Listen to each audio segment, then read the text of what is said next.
안녕하세요. 저는 최동식이라고 합니다. 올해 62, 33년을 교도관으로 살아온 남자예요. 교도소라는 곳에서 평생을 보냈지만 저는 한 번도 형벌이 정의라고 믿어본 적은 없었습니다. 그저 해야 하니까 했고 내가 아니면 누가 하겠냐는 생각에 버텼어요.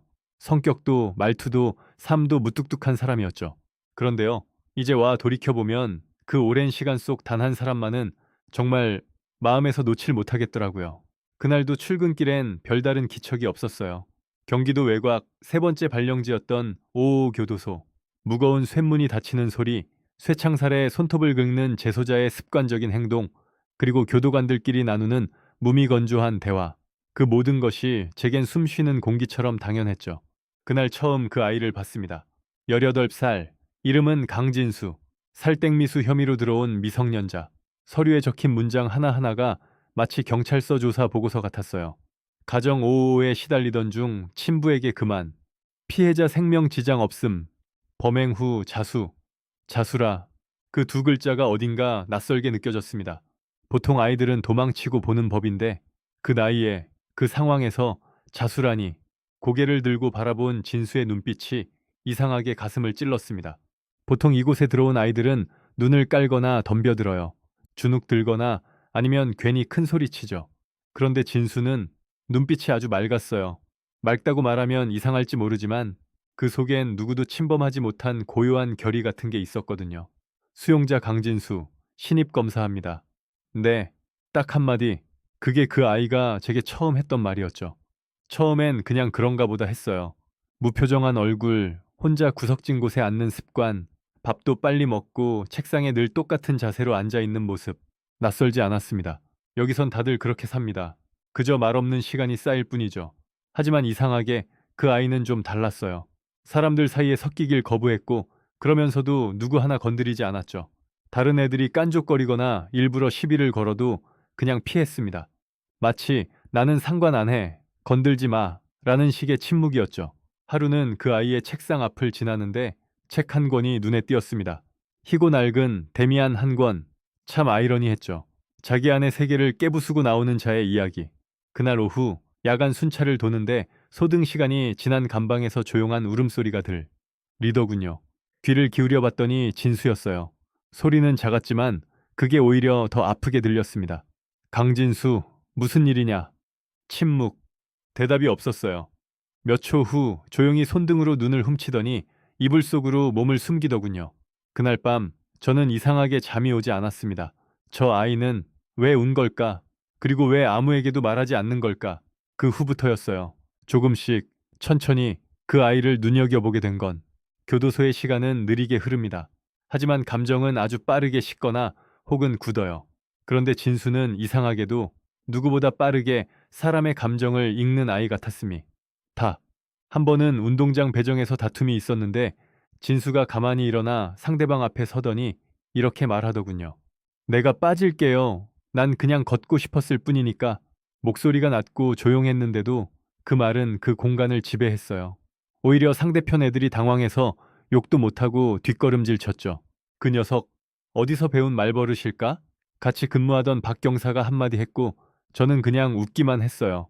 하지만 진수의 그런 태도는 간수들 사이에서도 점점 이야깃거리가 됐습니다. 강진수? 그 애 진짜 뭔가 있어. 내가 보기에 그냥 나쁜 애는 아니야.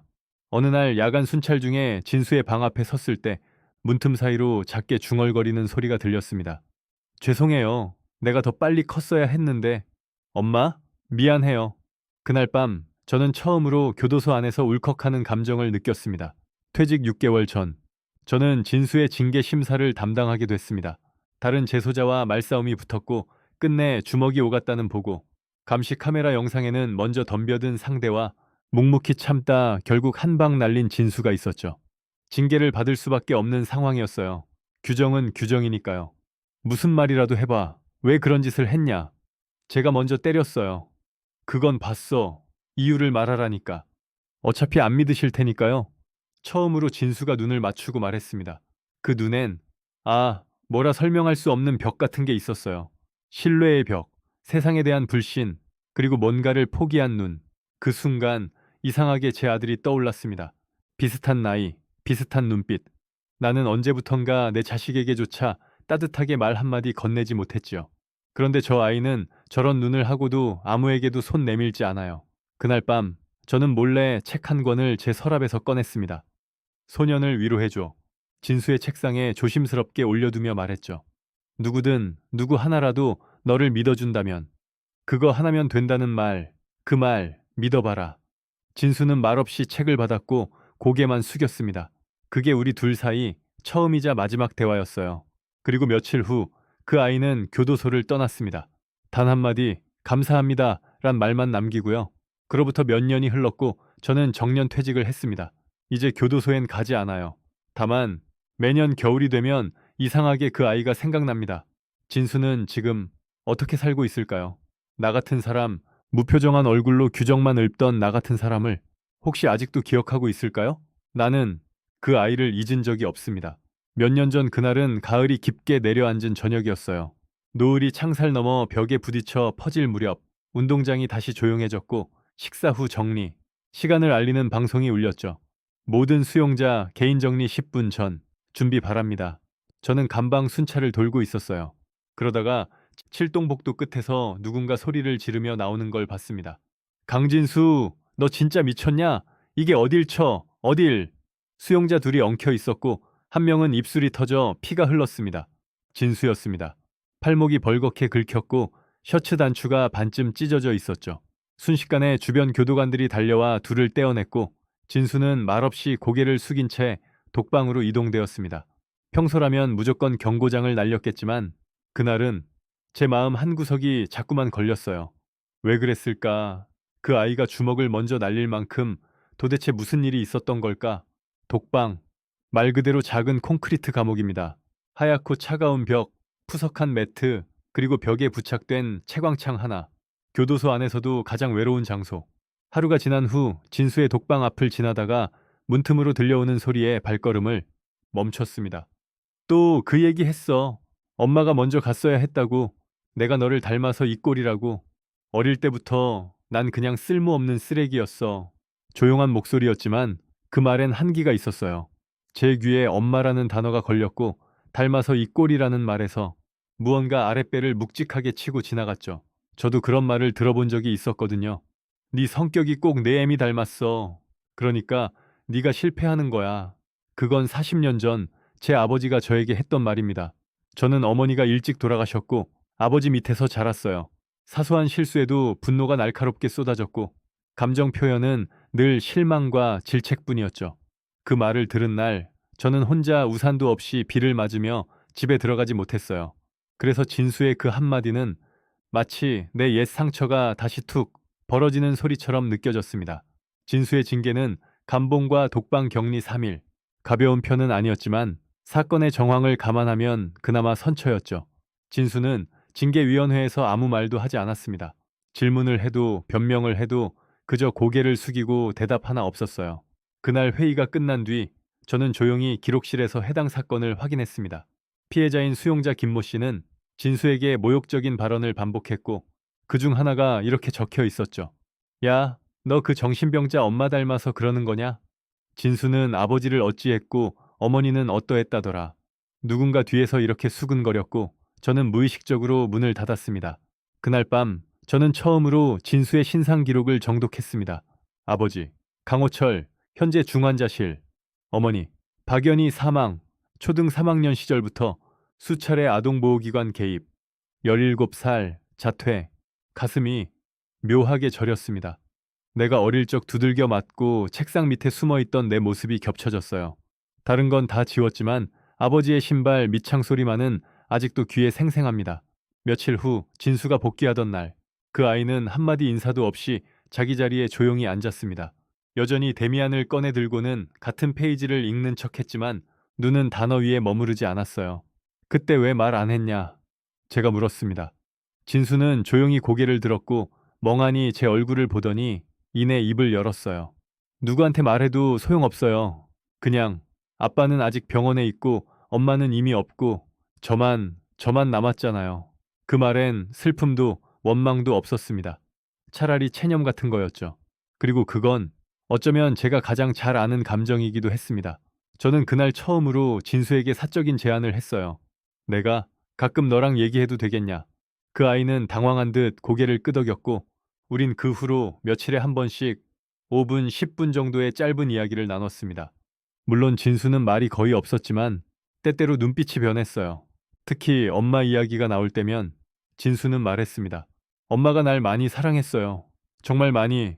근데 제가 아빠를 찌르고 나니까 그날 밤 그 사람은 그냥 말끝을 흐린 채 고개를 떨군 진수의 어깨가 미세하게 떨렸습니다. 그 순간 저는 더는 교도관으로 그 아이를 대할 수 없었어요. 그건 감시나 관리의 대상이 아니라 그저 한 명의 상처받은 아이였거든요. 며칠 뒤 제 책상 위에 쪽지 하나가 올려져 있었습니다. 선생님, 나가게 되면 저 서점을 하고 싶어요. 책으로라도 누군가한테 위로가 될 수 있으면 그것만으로 충분할 것 같아서요. 아무도 본 적 없는 진수의 글씨, 조심스럽고 또렷한 문체였습니다. 그리고 그 글 아래 그 아이가 가장 아끼던 책 한 권이 놓여 있었어요. 데미안, 책갈피에는 이런 문장이 적혀 있었죠. 새는 알을 깨고 나온다. 알은 곧 세계다. 태어나려는 자는 하나의 세계를 파괴해야 한다. 저는 오래도록 그 문장을 보며 앉아 있었습니다. 진수의 알은 얼마나 두꺼웠을까? 그걸 깨고 나오느라 얼마나 아팠을까? 그리고 깨닫게 됐어요. 그 아이는 나와 닮았다는 걸. 그리고 그날 이후로 진수는 정말로 조금씩 달라지기 시작했습니다. 은퇴하고 처음 맞이한 겨울은 참 서러웠어요. 모든 게 천천히 그리고 조용히 식어가더군요. 새벽에 울리던 방송도 철문이 닫히는 금속성 소리도 하루에 몇 번씩 마주하던 감방 안의 눈빛도 더 이상 나에게는 필요 없는 풍경이었죠. 그런데 이상하게도 그 익숙한 소음들이 이제는 그리움처럼 다가오더라고요. 은퇴 후엔 시골에 있는 조그만 집으로 내려왔습니다. 25년 전에 장만해놓고 비워뒀던 집이에요. 처음엔 혼자 살자니 적막이 낯설었지만 며칠 지나니 오히려 고요한 게 위로가 되더군요. 그렇게 지낸 지 2달쯤 되었던 어느 날 낡은 우편함에 한 통의 편지가 꽂혀 있었습니다. 발신인은 없었고 정갈한 글씨로 이렇게 적혀 있었죠. 서울 강부구체국 사서함 227번 최동식 선생님께. 그 글씨를 보는 순간 제 심장이 알 수 없이 뛰기 시작했어요. 봉투를 천천히 열었고 편지지는 딱 한 장이었습니다. 선생님, 저 진수입니다. 기억하실지 모르겠습니다. 죄송하게도 감사 인사를 한 번도 못 드렸네요. 그날 독방에서 저를 불러주시던 목소리, 너를 믿는 사람이 있다던 그 말, 아직도 잊지 않고 있습니다. 지금 저는 사람들 사이에서 조용히 살아가고 있습니다. 나중에 혹시라도 기회가 된다면 선생님께 따뜻한 차 한 잔 대접하고 싶어요. 많이 늦었습니다. 그래도 정말 고맙습니다. 진수 드림. 손끝이 얼어붙은 것처럼 움직이지 않았어요. 편지를 다 읽고도 한참을 앉아 있었죠. 뭔가 오래된 돌덩이 같은 감정이 가슴 안에서 툭 하고 떨어지는 기분이 들었습니다. 기억하실지 모르겠습니다. 그 말이 자꾸 마음에 남았어요. 기억 못할 리가 있나요? 진수는 내 마지막 재소자였어요. 그 어떤 수천 명의 얼굴도 흐릿하게 남았지만 그 아이만큼은 선명히 각인돼 있었습니다. 그 아이는 분명히 말했어요. 서점을 하고 싶다고, 누군가에게 위로가 되는 사람이 되고 싶다고. 그 약속을 지킨 걸까? 다음 날 저는 편지가 도착한 강부구체국을 찾아갔습니다. 서울역에서 버스를 2번 갈아타고 어색한 코트를 여미며 사람들 사이를 걸었죠. 사서함 227번. 그 앞엔 아무것도 없었습니다. 열려 있었고 비어 있었어요. 여기 혹시 사서함 227번에 편지 넣으신 분이 자주 다니셨을까요? 우체국 직원은 고개를 갸웃했습니다. 그건 저희도 잘 모릅니다. 요즘은 개인 신상 노출 때문에. 다만 그 번호 한 달에 한두 번씩 확인하러 오시는 젊은 분 계세요. 어떤 분이신가요? 말수가 적고 늘 책을 한 권 들고 다니시는 분이에요. 제법 점잖고 조용한 분위기였어요. 아, 흰색 에코백에 책자들 담고 오셨던 것 같아요. 진수였다. 직감이었습니다. 그 아이는 여전히 책과 함께 있는 듯 했어요. 며칠 뒤 또다시 그 사서함으로 편지를 보냈습니다. 진수야, 편지 고맙게 받았다. 차 한 잔. 그 말, 나도 오래 기다렸던 거란다. 언제든 괜찮다. 네가 편한 날, 편한 장소에서 보자. 그리고 그날 그 책, 데미안, 기억하고 있니? 그리고 제 연락처를 조심스럽게 적어 넣었죠. 봉투를 접으며 문득 이게 어떤 시작일지도 모른다는 생각이 들었습니다. 이틀 후 모르는 번호로 전화가 걸려왔습니다. 선생님? 숨을 들이쉬는 순간 목소리만으로도 진수라는 걸 알겠더군요. 그 아이는 예전처럼 조심스럽게 하지만 확실하게 말했습니다. 저 북촌에서 작은 서점을 운영하고 있어요. 그날 말했던 작은 꿈 하나, 지금은 그걸 현실로 만들어가는 중입니다. 눈물이 핑 돌았습니다. 한마디가 너무 또렷했어요. 마치 세월을 건너 다시 듣는 그 아이의 첫 고백 같았죠. 선생님, 혹시 시간 괜찮으시면 이번 주 토요일 여기 오시겠어요? 그럼 꼭까지 말을 마치며 나는 한참 동안 아무 말도 하지 못했습니다. 토요일 아침 서울 북촌 골목길 작은 골목 모퉁이에 간판도 없는 조그만 서점.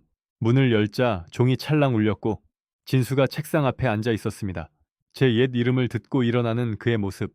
그날 독방에서 떨던 어깨가 아니라 이젠 누군가를 맞이하는 주인장의 눈빛이었어요. 선생님, 정말 오셨네요. 그럼, 진수야, 너 보러 왔잖니? 우리는 아무 말 없이 마주 앉아 오랜 시간을 차 한 잔 사이에 녹여냈습니다.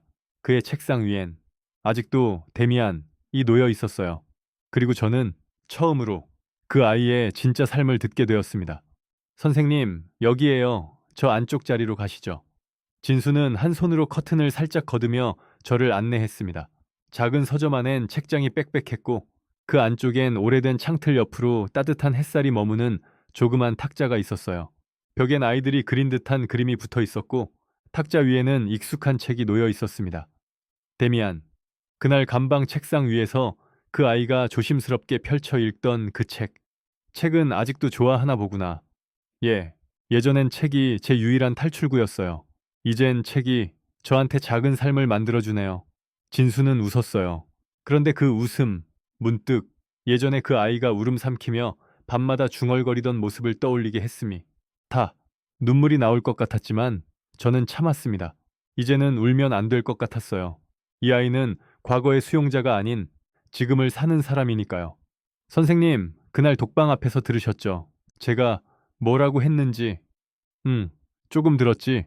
아버지 이야기, 어머니도. 진수는 잠시 고개를 숙였고 책장 너머 저 멀리 어딘가를 바라보다 조심스럽게 입을 열었습니다. 엄마는 제가 아버지와 다툰 그날 밤 집에 돌아와서 그날 밤에 한동안 말을 잇지 못하던 진수는 책상 위 컵을 손으로 감싸며 말했습니다. 하늘나라로 떠나셨어요. 순간 저는 숨이 막혔습니다. 보고서엔 없었던 이야기였어요. 어머니 사망, 원인 불명. 그저 그렇게 쓰여 있었죠. 그런데 엄마가 유서에 이렇게 쓰셨더라고요. 진수는 옆에 둔 수첩을 꺼내 낡은 종이 한 조각을 펼쳤습니다.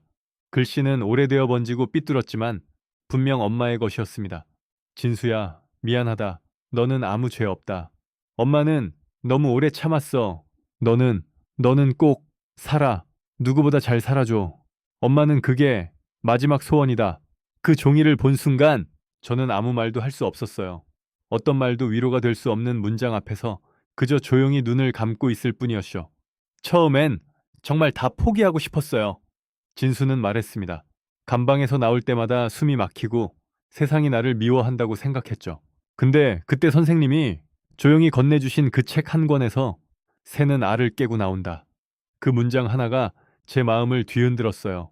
그는 조심스럽게 데미안을 펼쳤고 책갈피에 꽂힌 메모 하나를 꺼냈습니다. 세상을 부정할 때 너는 스스로를 긍정하게 된다. 그 말이요, 저한테는 내가 나일 수 있다는 허락처럼 들렸어요. 그리고 진수는 손에 쥔 수첩을 보여주었습니다. 거기엔 작은 서점의 이름이 적혀 있었어요. 이름의 집.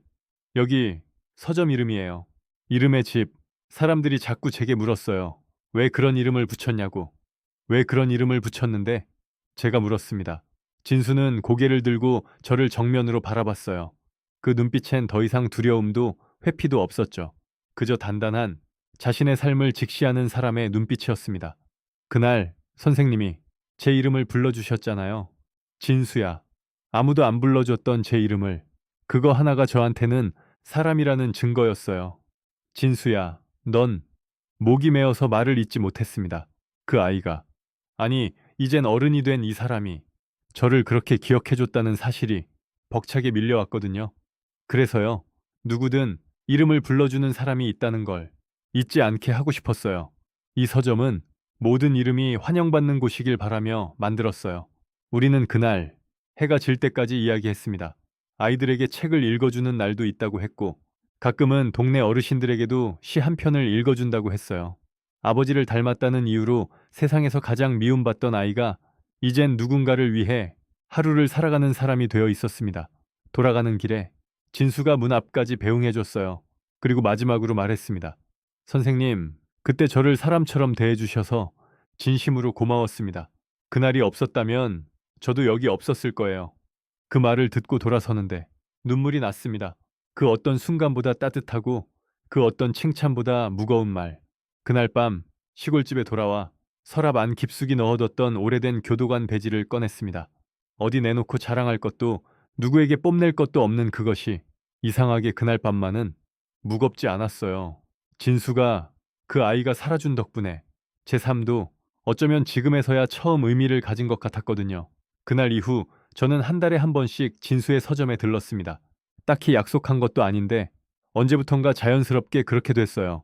어떤 날은 제가 가져간 책을 기증하기도 했고, 어떤 날은 동네 꼬마들에게 제가 제일 좋아하는 시 한 편을 읽어주기도 했죠. 최 선생님, 이번에도 아이들 반응 장난 아니었어요. 그 시가 좋은 거지, 난 그냥 읽었을 뿐이지. 그게 중요해요. 누군가 직접 목소리로 들려주는 거, 그걸 아이들은 마음이 들렸다고 기억할 거예요. 진수는 말이 짧고 조용했지만 그 안엔 분명한 믿음 같은 게 있었어요. 지금은 사서 2명의 지역 청소년 봉사자도 12명이 정기적으로 들락날락한다는 이름의 집. 그 이름 아래 여전히 조용히 세상을 조금씩 바꾸는 일이 일어나고 있었죠. 어느 날 서점 문 앞에서 한 중학생 아이가 저에게 말을 걸었습니다. 혹시 동식 할아버지세요? 할아버지? 아, 죄송해요. 진수 선생님이요. 할아버지 얘기 자주 하셨어요. 자기 인생을 바꾼 유일한 어른이라고. 그래서 저도 한번 뵙고 싶었어요. 그 아이는 교복도 가지런했고 손에는 데미안이 들려 있었어요. 표지가 헤어졌지만 귀퉁이에 작은 글씨가 보였죠. 내 안에 깃든 빛이 다시 누군가의 밤이 되기를. 그 글씨체 진수였어요. 얘야, 그 문장 누가 써준 거냐?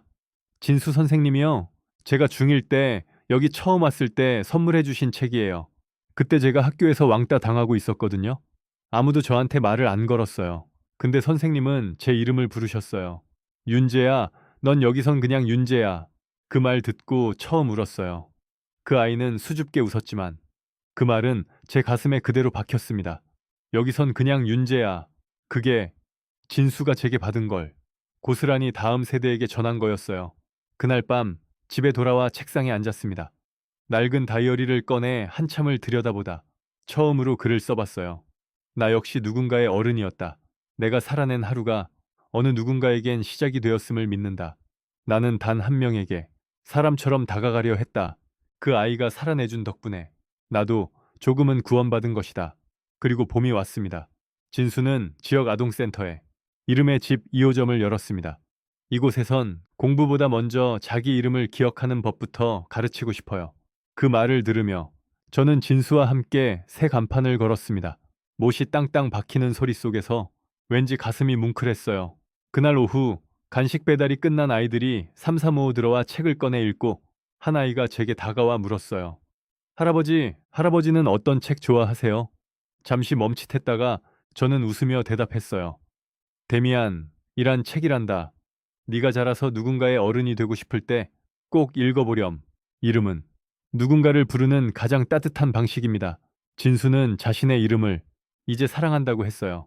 그리고 저 역시 오랜 세월 숨어있던 제 이름 동식이라는 이름을 이제는 부끄러워하지 않기로 했습니다. 나는 교도관이었고 누군가의 마지막 기억이었으며 한 아이의 인생을 바꾼 처음이었습니다. 이 글을 읽는 누군가도 부디 누군가의 이름을 따뜻하게 불러줄 수 있는 사람이기를 바랍니다. 그거 하나로 한 사람의 인생이 바뀔 수 있으니까요. 그리고 그 사람의 이름은 아직도 내 가슴에 또렷이 남아 있답니다. 강진수, 넌 정말 잘 살아줘서 고맙다.